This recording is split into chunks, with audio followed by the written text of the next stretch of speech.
अस्सलाम वालेकुम नाज़रीन, मैं हूँ अलवीना शेख और आप देख रहे हैं पाक अलर्ट्स। जैसे कि आप सब जानते हैं कि इंडिया पाकिस्तान से आईटी में बहुत आगे जा रहा है और पाकिस्तान आईटी में बहुत पीछे रह गया है। तो आइए जानते हैं इन स्टूडेंट से कि इनके रीज़न्स क्या है। अस्सलाम वालेकुम, कैसे हैं आप? वालेकुम सलाम, अल्हम्दुलिल्लाह। तो आपके लिए सवाल ये है कि जैसा कि आप जानते हैं कि इंडिया पाकिस्तान से आईटी में बहुत ज़्यादा आगे जा रहा है और पाकिस्तान बहुत पीछे रह गया है। तो आपको क्या लगता है कि इसके क्या रीज़न्स होंगे? असल में इसके रीज़न्स ये हैं कि हमारे यहाँ जो गवर्नमेंट है वो इसके लिए कोई डिफरेंट प्लान्स और जैसे डिप्लोमास होते हैं ना, इंट्रोड्यूस नहीं करवा रही। अच्छा, अगर आप देखें इंडिया के अंदर कुछ तो स्टेट्स ऐसे हैं कि जो टोटली बेस्ड करते हैं आईटी के ऊपर, या हमारे जो नेबर्स कंट्रीज़ हैं जहाँ पे आईटी का स्कोप ज़्यादा है, वहाँ से टीचर्स को बुलाएं, उसके लिए आईटी के सेक्टर के अंदर ट्रेन करवाएं। तो उससे ये होगा कि हमारे यहाँ जो है वो इस चीज़ के अंदर ना बहुत जल्दी एक पीक पे लोग जाएंगे, क्योंकि अभी आपने देखा होगा रिसेंटली कोरोना के बाद एक बहुत ज़्यादा लोग जो है वो फ्रीलांसिंग की तरफ गए और अपने बिजनेसेस को, अपने मतलब डेली लाइफ को बहुत ज़्यादा डिजिटल किया। बेटे, अगर हम यहाँ पर देखें कराची में, तो कराची के जो एक वेल ऑर्गेनाइज इदारों में जो होता है वो कैसबेक का शुमार होता है। आप इसके एलमनाई को देखें तो डिफरेंट कॉर्पोरेट सेक्टर्स में मुख्तलिफ़ जगहों पे एक अच्छी पोजीशंस पे कैसबेक के एलमनाई मौजूद हैं।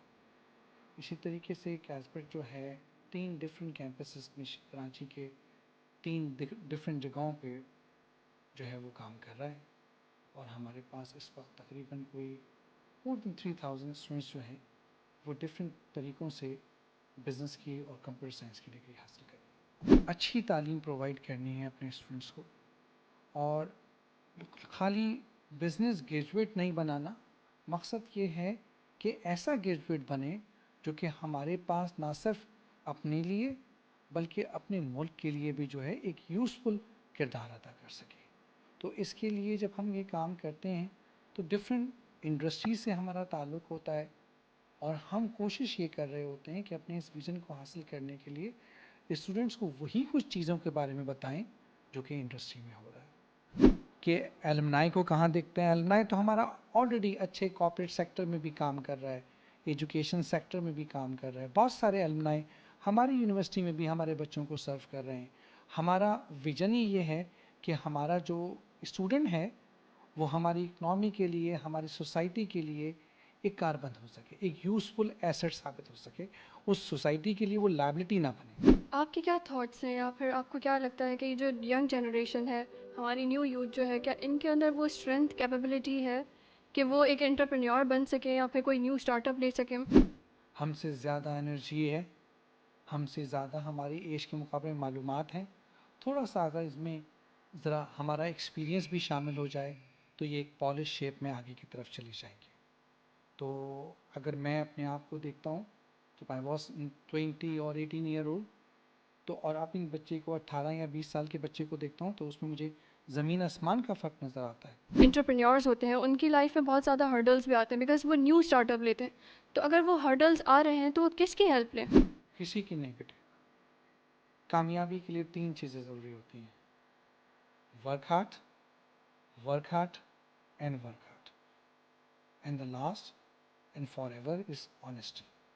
आप इन 2 चीज़ों पे काम करोगे, अल्लाह ताला आपको ज़रूर कामयाब करेगा। आप कैसा फील कर रहे हैं आपके स्टूडेंट इतना अच्छे से कर रहे हैं? बहुत खुशी हो रही है कि मेरे बच्चों ने इतनी मेहनत की एज ए इंडिपेंडेंट, और इतने कम रिसोर्सेज को देखते हुए, लिमिटेड रिसोर्सेज में उन्होंने बहुत अच्छा काम किया। अगर आप आगे जाके देखोगे तो आपको मुख्तलिफ़ चीज़ों में बड़ी वैराइटीज़ नज़र आ रही होगी। बच्चों ने बहुत मेहनत से काम किया और अपनी सलाहियतों के मुताबिक बहुत अच्छा काम करने की कोशिश की। इंडिया की जो है ना इकोनॉमिकली जो है ना वो प्लेटफॉर्म जो है बहुत स्ट्रॉन्ग है। एंड सेकेंडली उनकी आईटी का जो सबसे बड़ा वो है ना, उनके पास जो ब्रेन्स हैं, मतलब अगर आप देखें तो उनके साउथ के जो कर्नाटका वगैरह के और जो तमिलनाडु वगैरह जो है, इस साइड पे जो है आईटी इंडस्ट्री उनकी बहुत ज़्यादा है। और सबसे पहली बात, पाकिस्तान में कोई स्पेशल जैसे कोई ऐसा ना मतलब प्लेटफॉर्म नहीं है जहाँ पर आपको आईटी का बूम दिखे। यार basically there could be multiple reasons के पाकिस्तान पीछे। First is because of opportunities. Obviously we have a lot of young talent जिनको they are good in computer sciences और आईटी में बहुत ज़्यादा वो लोग अच्छे हैं। बट अगेन हमारे पास प्लेटफॉर्म्स कम है, हमारे पास अपॉर्चुनिटीज़ कम है, आईटी इंडस्ट्रीज़ कम है, जिसकी वजह से हमारे जो है यंग जनरेशन मोस्टली फ्रीलांस की तरफ अपने माइंड को कन्वर्ट करते हैं और दैट्स वाई वो मोस्टली अपने नाइट जॉब्स को प्रेफर करते हैं या फ्रीलांसिंग को प्रेफर करते हैं। तो जितने भी हमारे पास जो नेचुरल टैलेंट है इस तरीके से at some point they are wasting.